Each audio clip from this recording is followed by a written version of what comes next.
उस रात के अंधेरे में एक परिवार के घर का दीपक बुझ गया, जो अपनी बूढ़ी माँ का एक सहारा था, अपने माँ के आंखों का तारा था, जिसने अभी अभी अपने पार्टनर के साथ नई जिंदगी शुरू किया था। आंखों में ढेर सारे सपने थे, घर की जिम्मेदारियाँ थी और खूब पैसे कमाकर आगे बढ़ने का एक जुनून था। लेकिन एक रात ऐसी आती है जिससे पूरा परिवार बिखर जाता है, और इस केस ने पूरे बिहार को हिला कर रख दिया और सबको ये सोचने पर मजबूर कर दिया कि अब के ज़माने में अगर विश्वास करे तो करे किस पर। दोस्तों नमस्कार, हमें उम्मीद है आप सब भी अच्छे होंगे। वीडियो शुरू करने से पहले हमारे चैनल हिडन क्राइम को सब्सक्राइब कर ले। आज की इस कहानी में हम बात करने वाले हैं गुंजा प्रियांशु केस के बारे में। इस सच्ची घटना की शुरुआत होती है बिहार के मगध डिवीज़न में आने वाले डिस्ट्रिक्ट औरंगाबाद से। यहीं पर थाना क्षेत्र या ब्लॉक पड़ता है नबीनगर। इसी ब्लॉक के बड़वान नामक गांव में यह घर है, जहां पर रहते थे 27 साल के प्रियांशु कुमार सिंह। घर वाले इन्हें प्यार से छोटू कहकर भी बुलाते थे। गांव में इनके पास 50 से 60 बीघा खेत थी। प्रियांशु अपना ज़्यादा टाइम खेती पाती में ही देते थे और वो छोटा मोटा काम भी कर लेते थे। यही सब उसका सोर्स ऑफ इनकम था, जिससे वो अपना घर चलाता था। प्रियांशु के पिताजी नहीं थे और इनके घर में इनकी बूढ़ी माँ और एक बड़े भैया थे। भैया औरंगाबाद शहर में ही नौकरी करते हैं और ये अपने वाइफ और बच्चों के साथ वहीं पर रहते हैं। माँ अक्सर बीमार रहती है और प्रियांशु काम के सिलसिले में बाहर भी आया जाया करते थे। जॉइंट फैमिली थी, घर में सब लोग हंसी खुशी से रहते थे। अब तारीख आती है 23 जून 2025। आज के दिन प्रियांशु को अपने कजन बहन के घर जाना था, जो कि उत्तर प्रदेश के वाराणसी के पास चंदौली नामक गांव पड़ता है। अब ये ट्रेन को पकड़कर वाराणसी जाते हैं और एक रात अपने कजन बहन के घर पर रुकते हैं। उसके अगले दिन यानी 24 जून को इन्हें वापस घर आना था। उसके लिए प्रियांशु अब Varanasi to Ranchi intercity express में बैठ जाते हैं और टाइम टू टाइम अपने घर पर कॉल करके अपने माँ से बात भी करते हैं और बताते भी हैं अब यहाँ पहुँचे हैं। जब ये अपने घर के करीब यानी नबीनगर स्टेशन पर पहुँचने वाले थे, तब इन्होंने अपने माताजी को कॉल करके सूचना देते हैं और बताते हैं कि मैं घर कुछ देर में ही पहुँच जाऊँगा। घर पर सब लोग इनका इंतज़ार करते हैं। बूढ़ी माँ और नई नवेली दुल्हन सब लोग इनके आने का रास्ता देखते हैं। अभी यही 10 मई 2025 को प्रियांशु की नई नई शादी हुई थी। दुल्हन का नाम गुंजा देवी था। गुंजा की उम्र भी 27 साल के आसपास ही था, यानी दोनों पति पत्नी का उम्र लगभग सेम ही था। गुंजा का घर मूल रूप से औरंगाबाद डिस्ट्रिक्ट में गुरानंद गांव में था। इन दोनों की शादी अरेंज मैरिज हुई थी। प्रियांशु का उम्र भी शादी की हो चुकी थी, इसलिए घर वाले रिश्ते की तलाश कर रहे थे। वहीं दूसरी तरफ गुंजा के पिता रामरूप सिंह लड़की के लिए लड़का ढूंढना शुरू करते हैं। प्रियांशु का परिवार काफ़ी बड़ा था, तो किसी कॉमन रिलेटिव के जरिए इन दोनों का रिश्ता फिक्स हो जाता है। अब ये दोनों एक दूसरे को पसंद करते हैं और रिश्ता आगे बढ़ता है। दोनों में बातचीत होती है और एक दूसरे को पसंद करते हैं। उसके बाद 10 मई को दोनों परिवार की रजामंदी से गुंजा और प्रियांशु की शादी हो जाती है। अब चलते हैं फिर से 24 जून की शाम को। घर पर प्रियांशु की माँ और उनकी पत्नी प्रियांशु का वेट कर रहे थे। तभी प्रियांशु कॉल करके माँ से कहता है कि ट्रेन 7:30 बजे स्टेशन पर पहुँच जाएगी। घर यहाँ से लगभग 10 किलोमीटर दूर था और बीच बीच में सुनसान रास्ता और घना जंगल भी पड़ता है। माँ सोचती है इतने रात में वो अकेले कैसे आएगा। तब बूढ़ी माँ गांव के 2 लड़कों को बुलाती है और बोलती है तुम्हारे भैया आ रहे हैं, उन्हें रिसीव करने जाना है। ये 2 लड़कों का नाम अंकित और अनूप कुमार था। अब ये दोनों पल्सर बाइक लेकर प्रियांशु को रिसीव करने चल देते हैं। जब ये स्टेशन पर पहुंचते हैं तब तक ट्रेन नहीं आई हुई थी, तो ये लोग थोड़ी देर वेट करते हैं। अब थोड़ी देर वेट करने के बाद जब ट्रेन आ जाती है, तब ये लोग प्रियांशु को कॉल करके कहते हैं कि भैया मैं आपको रिसीव करने आया हूँ। उसके बाद प्रियांशु उस जगह पर पहुँचते हैं और फिर कहते हैं कि बाइक का चाबी मुझे दो, मैं चलाऊँगा। अब ये लोग घर के लिए रवाना हो जाते हैं। रास्ते में लंबोखॉप नामक गांव पड़ता है। यहाँ पर कुछ ज़्यादा ही सन्नाटा था। दूर दूर तक कोई नज़र नहीं आता है। तभी अचानक से एक बाइक वाला तेज़ स्पीड से आता है और प्रियांशु को ओवरटेक करता है। फिर थोड़ा आगे जाकर प्रियांशु को रोकता है। ये दो लोग कोई अनजान व्यक्ति थे। प्रियांशु भी इन लोगों को नहीं पहचानता है।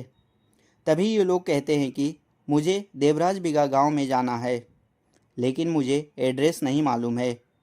उसके बाद प्रियांशु कहता है कि यहाँ से 2 किलोमीटर आगे देवराज बिगा गांव है, आप लोग चले जाओ। उतने में बाइक पे बैठा पीछे वाला व्यक्ति अपने पास से एक गन निकालता है और ताबड़तोड़ फायरिंग कर देता है। उसने टोटल 8 गोली फायरिंग करी थी, जिसमें 4 गोली प्रियांशु के सर पर लगता है और बाकी शरीर के अन्य जगह पर। और जस्ट वही प्रियांशु बाइक लेकर नीचे गिर जाता है। ये मंजर देखकर गांव के जो लड़के थे वो एकदम सन्न रह गए। ये दोनों कुछ समझ नहीं पाते कि अचानक आखिर ये सब क्या हो गया। और वहीं दूसरी तरफ वो दो बदमाश लोगों को एक कॉल आता है और कहते हैं कि जल्दी से वहाँ से निकल जाओ, नहीं पकड़े जाओगे। अब ये दो बदमाश वहाँ से निकल जाते हैं। अब ये गांव के दो लड़के ये घटना को देखकर डर जाते हैं और चिल्लाने लगते हैं। आसपास गांव के कुछ लोग वहां पहुंचते हैं और आनंद फानन में प्रियांशु को नबीनगर के मगध मल्टी स्पेशलिस्ट हॉस्पिटल में लेकर जाते हैं। डॉक्टर चेक करते ही कह देता है अब ये इस दुनिया में नहीं रहे। गांव के दोनों लड़के अभी तक आंखों से देखी घटना को यकीन नहीं कर पाते हैं। ये लोग हिम्मत करके घर वालों को कॉल करते हैं और सारा मामला बता देते हैं। इतना सुनते ही प्रियांशु की पत्नी बेहोश हो जाती है। बूढ़ी माँ को एक गहरा सदमा लग जाता है। परिवारजन भागे भागे हॉस्पिटल पहुँचते हैं। हॉस्पिटल वाले पुलिस को इन्फॉर्म करते हैं। उसके बाद पुलिस की एक टीम मामले की जांच करने के लिए हॉस्पिटल में आ जाते हैं। बॉडी को पोस्टमार्टम के लिए औरंगाबाद के सरकारी हॉस्पिटल में भेज दिया गया। इस केस के लीडिंग ऑफिसर घटनास्थल का निरीक्षण करते हैं। वहां पे पाए गए सभी सबूत को इकट्ठा करते हैं। प्रियांशु के मोबाइल का सीडीआर निकालते हैं ताकि इससे कुछ जानकारी मिले। अब मामले की तह तक जाने के लिए ये लोग जांच पड़ताल करने लगते हैं। सबसे पहला शक गांव के उन दोनों लड़कों पे जाता है जो घटना के वक्त प्रियांशु के साथ थे। ये लोग आई विटनेस भी थे। इन लोगों से पूछताछ करने के लिए पुलिस स्टेशन बुलाया जाता है। ये लोग कहते हैं इस घटना से मेरा कोई कनेक्शन नहीं है, हम तो भैया को रिसीव करने के लिए गए थे, माँ और भाभी के कहने पर। ये लोग बार बार यही कहते हैं। जब इनके खिलाफ पुलिस को कोई सबूत नहीं मिलती है तब पुलिस वाले डंप डाटा निकालते हैं, ये पता लगाने के लिए उस वक्त उस एरिया पर कितने मोबाइल एक्टिव थे, लास्ट बार प्रियांशु किस किस से बात की थी। बहुत सारे लोगों का नंबर आता है उसमें। उसके कई दोस्त थे, उसकी माँ और पत्नी का नंबर था। सब नंबर को वेरीफाई करना था, ट्रैक करना था। ये काम आसान नहीं होता है, मानो कि एक रेगिस्तान में सुई खोजने का काम हो। जब इससे भी ज़्यादा कुछ जानकारी नहीं मिलती है तब उसके बाद सर्विलेंस की टीम सीसीटीवी कैमरा चेक करते हैं ताकि कोई सुराग मिल जाए और केस आगे बढ़े। और भी ज़्यादा जानकारी लेने के लिए पुलिस वाले गांव के दोनों लड़कों से भी बात करते हैं कि प्रियांशु तुम्हारे साथ कहां पर गया था, किन किन लोकेशन पर गया था। ये लोग सारी जगह के बारे में बताते हैं। सीसीटीवी कैमरा से भी कुछ खास पता नहीं चलता है क्योंकि वो गांव का इलाका था, ज़्यादा कैमरे नहीं थे। जब पुलिस वालों को सारी कोशिश करने के बाद कोई सुराग नहीं मिलता, उसी बीच अंकित और अनूप कुमार एक अजीब चीज़ बताते हैं जिससे केस एक नई दिशा में मुड़ जाती है। ये दोनों बताते हैं कि फायरिंग के बाद वो दो बदमाश कुछ देर वहीं खड़े थे। उसके बाद एक कॉल आता है। कॉल में कोई कहता है कि जल्दी वहाँ से भाग जाओ, नहीं तो पकड़े जाओगे। यदि वो किसी से बात कर रहे थे तो इसका मोबाइल उस एरिया पर ज़रूर एक्टिव दिखाएगा। यही सोचकर डंप डाटा को एक बार फिर से बारीकी से खंगाला जाता है। यही बीच पुलिस वाले पूछताछ के लिए प्रियांशु के गांव जाते हैं। सबसे पूछताछ करते हैं। ये भी पता लगाते हैं कि प्रियांशु की किसी से कोई दुश्मनी तो नहीं थी। इसके बैकग्राउंड के बारे में पता करते हैं। प्रियांशु क्या काम करता था, इसका लोगों से व्यवहार कैसा था, कहीं किसी से ज़मीनी विवाद तो नहीं था। लेकिन किसी ने भी इसके बारे में बुरा नहीं बताया। सब लोग यही बोले कि प्रियांशु अच्छा इंसान था, मेहनती था, कभी किसी से कोई विवाद नहीं करता, सबसे प्रेम भाव से रहता था। दोनों भाई एक आपस में मिलकर रहते हैं। पुलिस की टीम अनूप और अंकित के बारे में भी पता करते हैं। जब कहीं से कोई सुराग नहीं मिलता है, तब लास्ट में ये लोग प्रियांशु के घर का तलाशी लेने को डिसाइड करते हैं। उसके बाद घर की तलाशी ली जाती है, ये सोचकर कि शायद कोई लीड मिल जाए जिससे केस को सॉल्व करने के लिए मदद मिल सके। अब पुलिस वाले पूरे घर की अच्छी तरह से तलाशी लेते हैं। तभी प्रियांशु के बेडरूम में एक मोबाइल मिलता है। वो इस तरह से रखा हुआ था जैसे किसी ने छुपा कर रखा हो।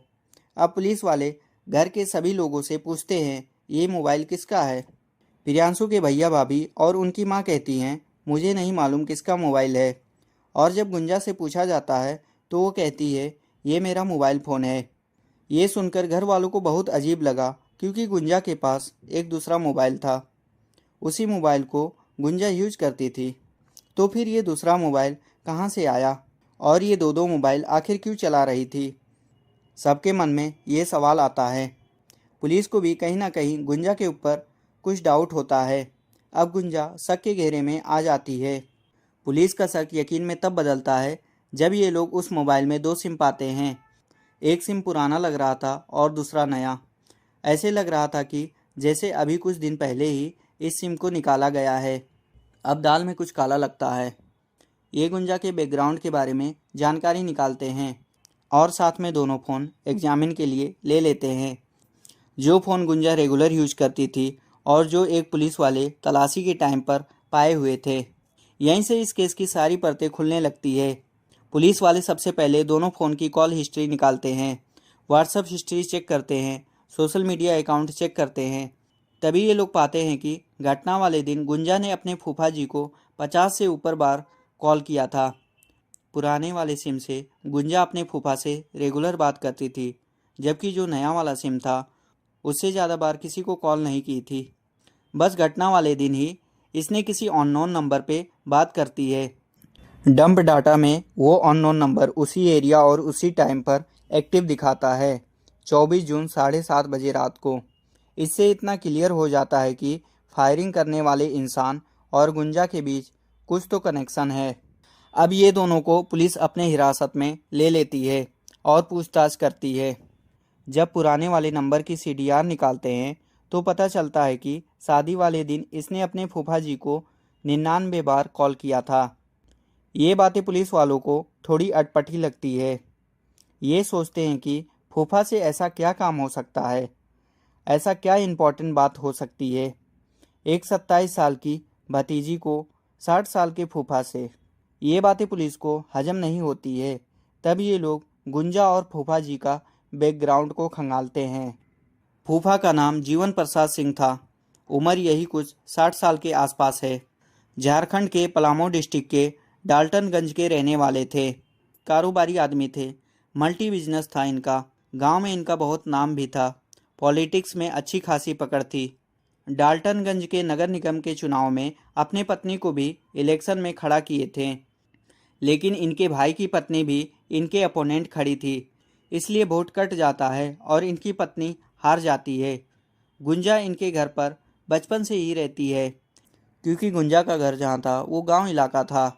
अच्छे स्कूल नहीं थे, इसलिए ये अपने बुआ और फूफा के घर पढ़ने के लिए चली जाती है।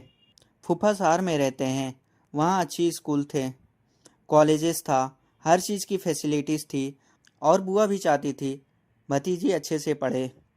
जब गुंजा छोटी थी तब फूफा बहुत लाड प्यार करते थे, उसकी हर डिमांड पूरी करते, उसे बाहर घुमाने ले जाते।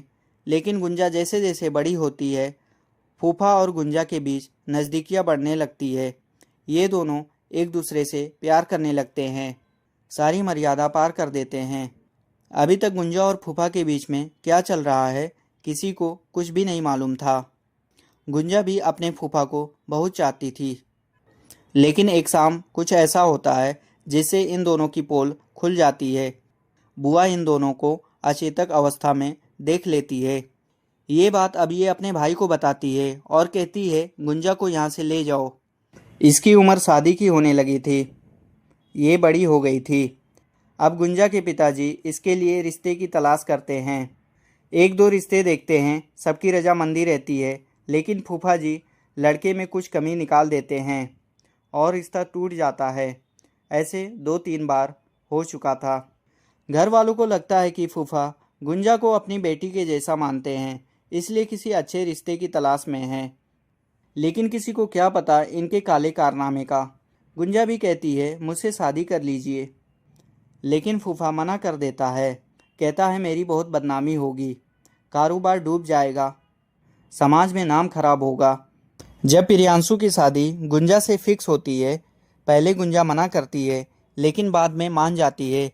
फूफा से कहती है मेरी शादी कहीं पर भी हो, लेकिन मैं आपकी ही हूँ। शादी ये मजबूरी में करती है, लोगों के और समाज के डर से करती है। शादी के दिन भी ये फूफा से बात करती है। अब प्रियांशु और गुंजा की शादी हो जाती है। फूफा से अभी ये बात नहीं कर पाती। घर में रिश्तेदार थे, परिवार वाले थे।